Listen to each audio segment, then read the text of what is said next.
Okay, so in this video we're now going to talk about the grip and how to hold the cue at the bottom.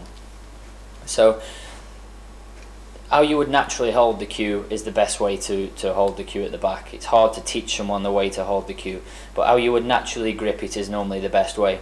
But what's important is when you pull the cue back, so on your backswing, as you pull the cue back, something needs to be released off the cue to allow you to get the power and the timing and the reaction onto the cue ball.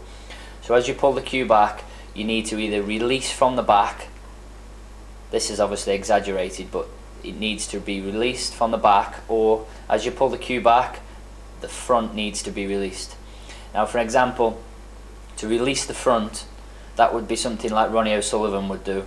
As he comes back on the cue, he releases his front two fingers, and then as he drives forward, he then grips it again.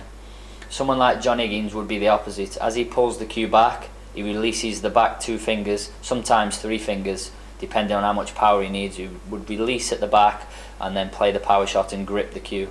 This is something the way I would play. I would release the back fingers, and then as I drive through, grip the cue, which allows you to then get the power and most importantly the spin on the cue ball.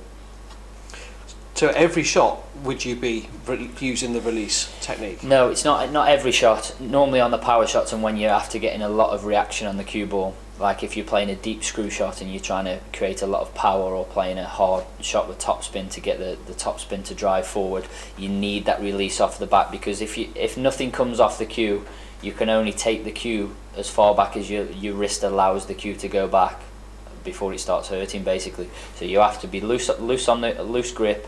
As you pull the cue back, release the fingers, whether it be the back fingers or the front ones. You don't do both, you would either do the front ones. So if you were saying, like Ronnie O'Sullivan would be, as he pulls the cue back, he releases the hand at the front and then drives forward. Smaller shots where you're just potting a ball over a smaller distance, there's still a slight release, but it's nowhere near the amount as if you're playing a power shot. Are there any occasions when you would actually hold the cue further down the shaft? Yeah, that's a good point, because certainly on a pool table, the reason why I would grip the cue slightly further down is if I've got a delicate little shot and I'm trying to hold the cue ball to stop the cue ball travelling very far.